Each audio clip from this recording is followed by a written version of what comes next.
in the northwest corner of South Vietnam, nestled among 4,000-foot-high mountains, steep ravines, and thick jungle foliage, rests the small valley of Khe Sanh.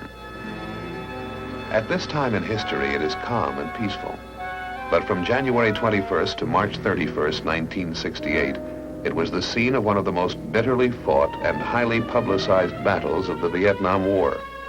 For 70 days and nights, a determined group of 6,000 Marines and Allied troops held out against a besieging force of 20,000 North Vietnamese. Was Khe Sanh worth it? Why did the U.S. military command feel it necessary to defend this outpost? This is its story.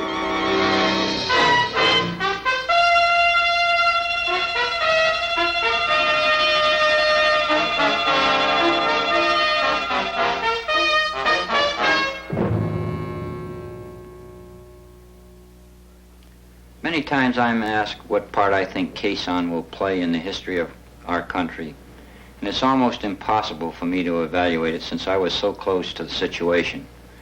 However, I can tell you a little bit about it, and perhaps the place we should start is with an orientation of its location and some of the features around it. Khe Sanh, as you know, is located 8 to 10 miles from the Sapone River, which is the boundary between Laos and South Vietnam. It's south of the demilitarized zone and has around it certain hill masses which control some of the infiltration routes coming down in this general area. And of course, Route 9, basically the only road in this area, runs from the Laotian border, continues on through and goes almost to the coast of Vietnam. In about April of 1967, the battalion surprised an enemy element on this particular hill mass. And eventually it resulted in the Marines seizing Hill 861, 881 South, and 881 North. After these had been seized, it was determined that a small unit should be placed on Hill 950 in this general area here, so that when August of 1967 rolled around and I took over the base, I found myself with troops on 881 South, 861, and 950. In the summer of 1967, the Battle of Khe Sanh was still many months away, but units of the U.S. Navy Seabees are already at work on the airstrip that will provide the only link with the outside, while the Marines are busy digging trenches and building bunkers. The weeks that follow are relatively quiet. Marine units continue their patrol operations with very little enemy action. In December of 1967, intelligence sources indicate the start of an enemy buildup.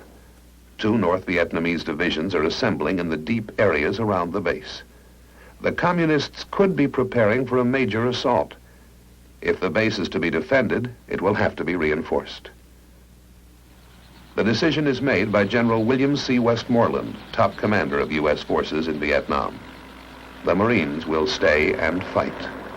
He is supported by the Joint Chiefs of Staff. Khe Sanh was an important outpost. If the enemy had taken this outpost, I think the province of Quang Tri and the DMZ area would have been in jeopardy. The enemy had planned to take it as part of his Tet Offensive. At the same time, he had planned to overrun Quang Tri City, seize and hold Hue, and to roll up our defenses south of the demilitarized zone. If he could have seized that plateau, he could have run trucks with ammunition, logistics, and even conventional artillery into the Khe Sanh Plateau, and certain of our installations further to the east could have been made untenable. Now, we saw the enemy building up his forces in order to siege and eventually overrun Khe Sanh as he did Dien Bien Phu in 1954. The weather was very poor. In October, we had only 1 battalion there.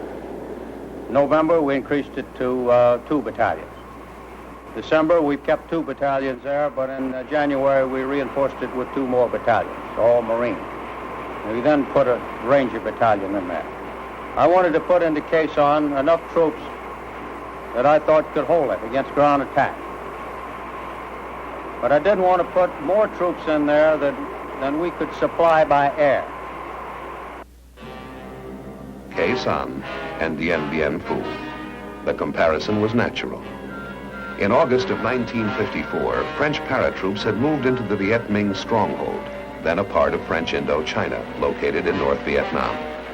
Bringing in heavy artillery, tanks, and equipment, they prepared for the Communists' attack led by the North Vietnamese general, Vo Nguyen Giap.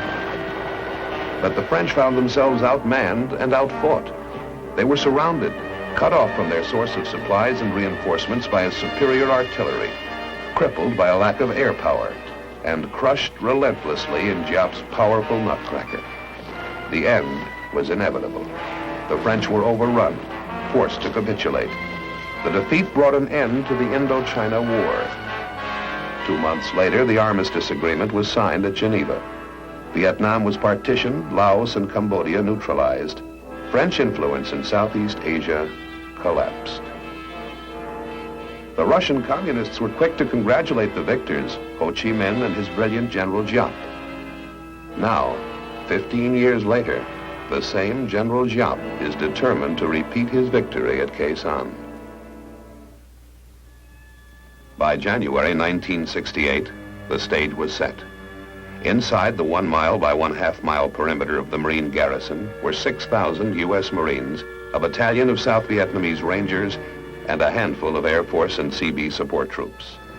Burrowed in bunkers and hidden under the triple canopied foliage that covered the surrounding slopes was the largest and best equipped force ever mustered by the enemy, 20,000 North Vietnamese Army troops.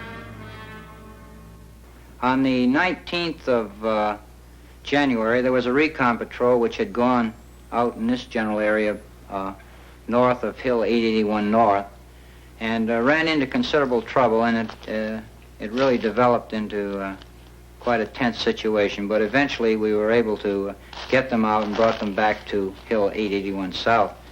So the next day it was decided that we should go out and clean out this enemy force which had evidently come in the 881 North area. So we sent one of the companies from 881 South towards 81 North, and they banged head-on into what evidently was a NVA battalion. This was a day-long fight, and by nightfall they were still in contact and heavy action, and with nightfall coming on, we withdrew them back to Hill 881 South.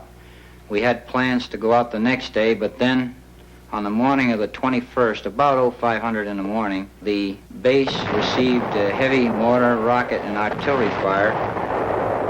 Almost simultaneously, Hill 861 came under attack from about a battalion-sized NVA force, and that no sooner got started than down here in Khe Sanh village, CAC unit came under attack by about a battalion. So we had 3 things going at once, and naturally my concern was with all of these forces which are around me. As you can well imagine, I began to become concerned that they might start closing the base. However, it didn't take very long to really upset me when, in a few minutes later, after this whole thing is boiling to a pot, that the ammo dump went completely up and with rounds flying all over the place.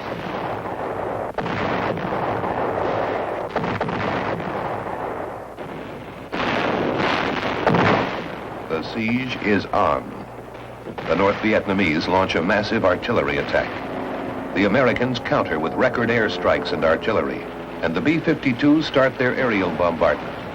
U.S. commanders predict a major North Vietnamese offensive just before the Lunar New Year on January 30th, or just after it.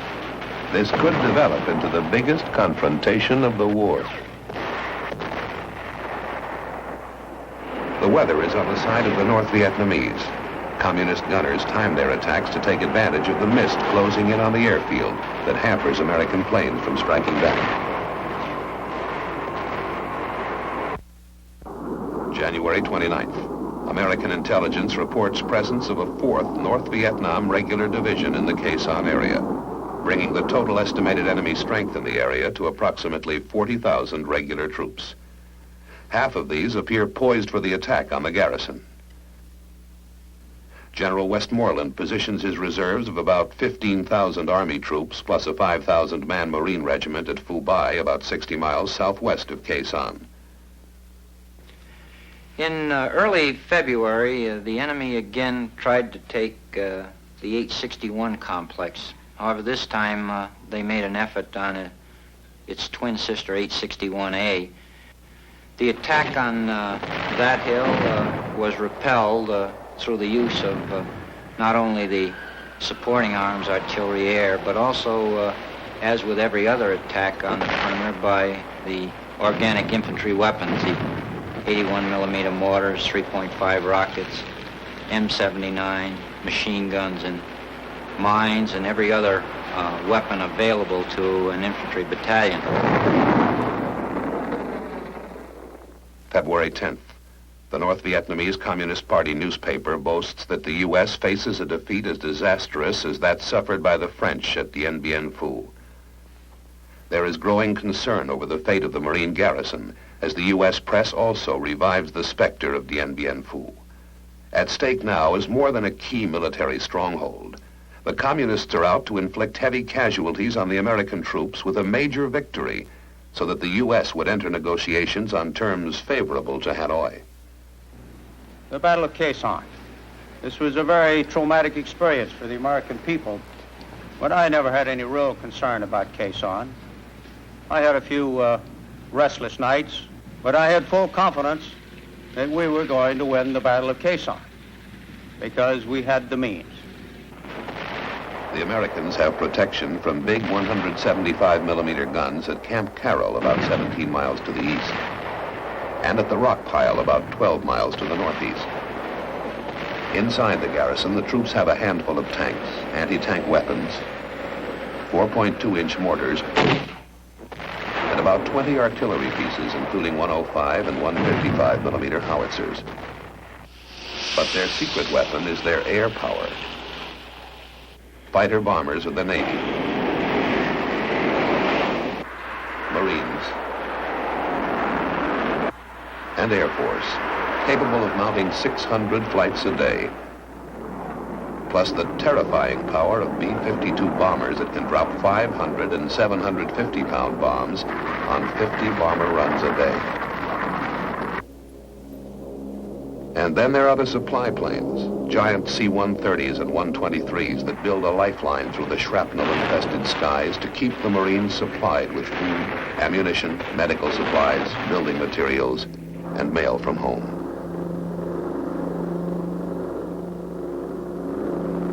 And according to our calculations, we could supply Khe Sanh by parachute drop, and we had prepared ourselves for this contingency some 18 months before.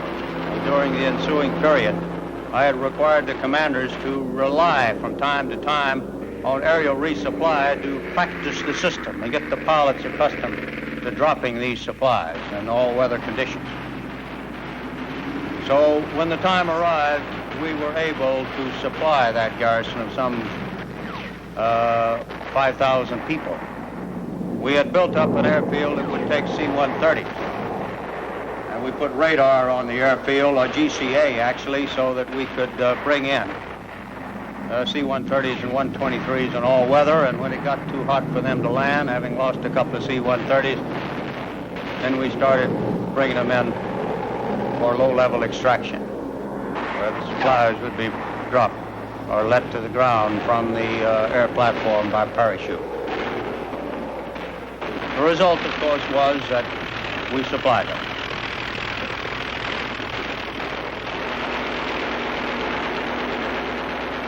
February 13th. Marine casualties mount when a U.S. Marine platoon is ambushed by the Viet Cong 800 yards outside the barbed wire. Throughout the month of February, the North Vietnamese artillery continues to pound the garrison.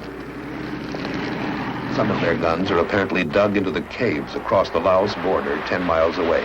believed to include 130 millimeter and 152 millimeter guns and rockets. The Americans countered with airstrikes and B-52 bombings, pinpointing the advancing communists only yards from the base perimeter. The Marines were told to button up.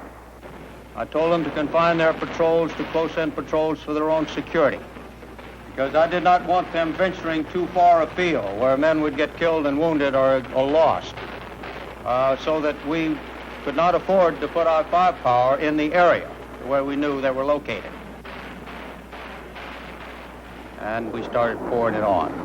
And that's the thought that came to mind when I called this Operation Niagara. And this is exactly what happened. The bombs fell all the month of February and all the month of March. Arclight is the code name for these terrifying bombers.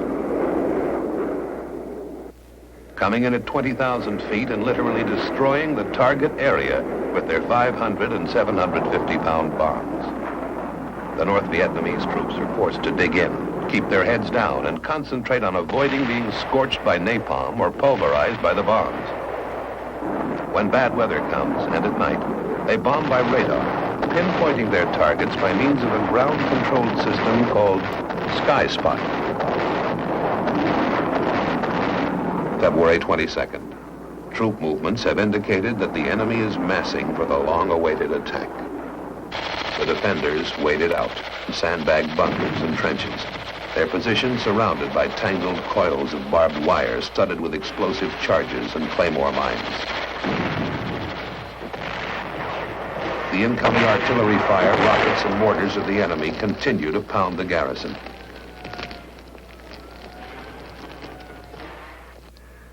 In Saigon and Honolulu, watch teams manning the war rooms wait throughout the weekend of March 3rd, expecting word that the anticipated communists' assault has been launched.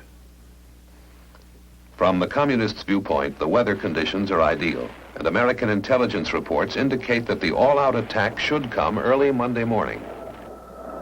But it does not develop. Apparently, the communists are unable to mass their troops for the attack because of the airstrikes and heavy bombardment.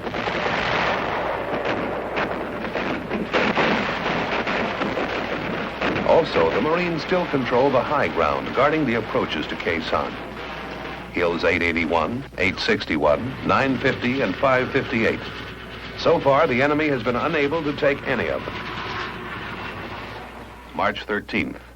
This is the 14th anniversary of General Giap's attack on Dien Bien Phu, and time is running out for the communists. The Marines spend a relatively quiet day, waiting and watching. As I reflect back on it, I can remember that the news stories coming out were talking about the agony of Khe Sanh and so forth and so on. I'm reminded of the story of the, and I know this to be true because I was standing there, Italian newspaper man came in and went around the base for a little while, met a lot of people and talked to people, and then he come back over and he said, he says, everybody you talk about the agony at Khe Sanh. He says, I see no agony. He says, you got it the apple, you got it the orange. He says, but on the other hand, I don't see any ecstasy. And I think this is probably the way that all the men felt, that there was certainly no joy to it, but that the agony, there was none. The morale was good and outstanding. And everybody had a job to do and did it.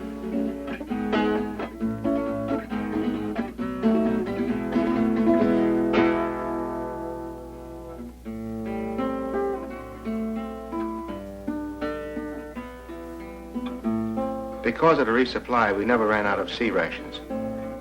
You could take a walk through the trench lines and the bunkers and find an array of menus being prepared. Some of them were quite elaborate. We'll just call them casseroles. Of course, these casseroles had various names. Several in particular that I remember, we'll call Khe Sanh Special. I think that was beef and chicken. cooks viewed together. Another one was called A Hippie's Delight. That was just about everything thrown in the pot together. And there were another one called Mulligan Stew. That was my specialty. I only had 3 meats in this type of stew. We beefed it up with hot sauce and meat sauce, and it was quite tasty. March 26th. The enemy closes in, digging tunnels and working their trenches close to the base perimeter. 5 times they have probed the garrison's defenses, hitting the perimeter in battalion strength. But each time they're thrown back. The enemy is still unable to mass for the all-out attack. March 27th. The enemy has withdrawn one of his 2 divisions, and substantial elements have been withdrawn from a 2nd North Vietnamese unit.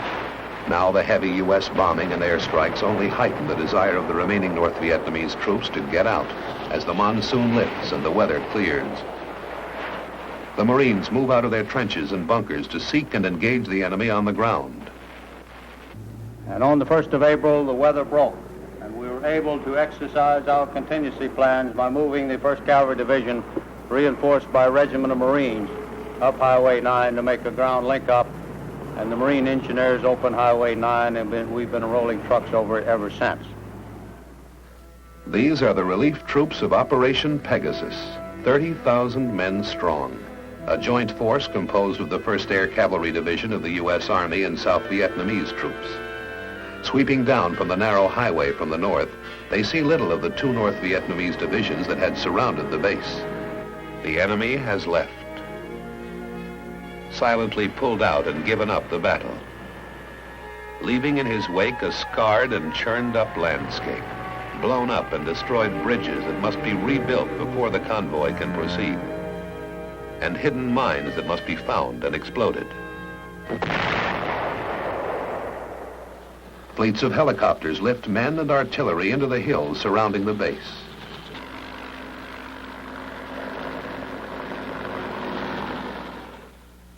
And on April 7th, lead elements of the relief troops walk into the base at Khe Sanh. The long siege is over. It is my conservative estimate that 15,000 men were knocked out of action during that period of time. The result was that we broke his back, and he has not regained his strength since. We captured documents on the battlefield that attest to this. And we've learned from these documents that we not only killed a lot of the enemy and destroyed great quantities of his supplies, but we also made it so hot in that area that he was having great difficulty with desertions. Up to 20 to 25% of companies, according to these documents, deserted and just took off. And I think this is the first time in history where a siege of that magnitude has ever been broken by air power, but it was. And once it was broken by air power, and this was our strategy, it was exploited by a ground operation. But his back had been virtually broken when the ground troops arrived. The aerial bombardment on the North Vietnamese at Khe Sanh was the most intense in the history of warfare. In all, from January 19th until March 31st, more than 103,000 tons of bombs were dropped on the besieging force. Navy, Air Force, and Marine pilots flew more than 24,000 sorties, including 2,500 by B-52s. In addition, the enemy was pounded by more than 100,000 rounds of artillery and mortar fire. After Marine units moved out of Khe Sanh into the surrounding terrain, they discovered hundreds of North Vietnamese bodies in shallow graves. Total enemy casualties for the period were estimated at more than 15,000. Marine losses were 204 killed and 1,622 wounded and evacuated.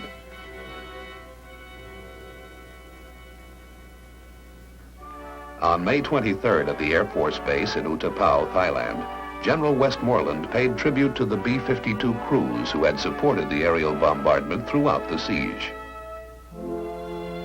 You crews that man the B-52, which have been part of the overall team, a professional team, but your contribution has been of the utmost importance, and we would not be in the posture today without what you have contributed. On that same day, at the White House in Washington, D.C., the 26th Marine Regiment and its reinforcing units were cited by the President for their gallant fighting and countless acts of individual heroism in defending Khe Sanh. Colonel David E. Lowndes, the commanding officer of the Marine post, received the Navy Cross. And Sergeant Major A.W. Smith, senior enlisted Marine at the base, was awarded the Bronze Star.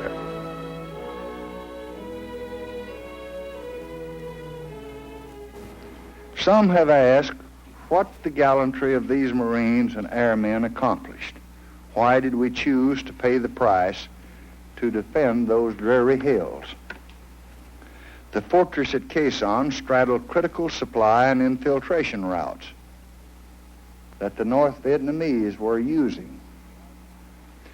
Route 9, which it commanded, was to be a major avenue for the enemy into populated areas and into the cities of South Vietnam. By pinning down and by decimating 2 North Vietnamese divisions, the few thousand Marines and their gallant South Vietnamese allies prevented those divisions from entering other major battles, such as those for Hue and Quang Tri. I believe that our initiative toward talks with North Vietnam was greatly strengthened by what these men did at Khe Sanh, for they vividly demonstrated to the enemy the utter futility of his attempts to win a military victory in the South. Brave men such as the 26th Marine will carry on the fight for freedom in Vietnam, and soon, God willing, they will come home. We would like nothing more than to see that day. But until they do, we shall express, at moments such as these, on behalf of all our American people, our great gratitude for the protection they have given us and our great appreciation for their selfless bravery. At Khe Sanh today, the airstrip is deserted, and the trenches and bunkers have long since been abandoned. The defenders have gone, as the changing nature of a changing war imposes new requirements on military strategy. The battle that was fought here will now take its place in history. Perhaps someday historians will call it the most important single battle of the Vietnam War. Only time can determine that.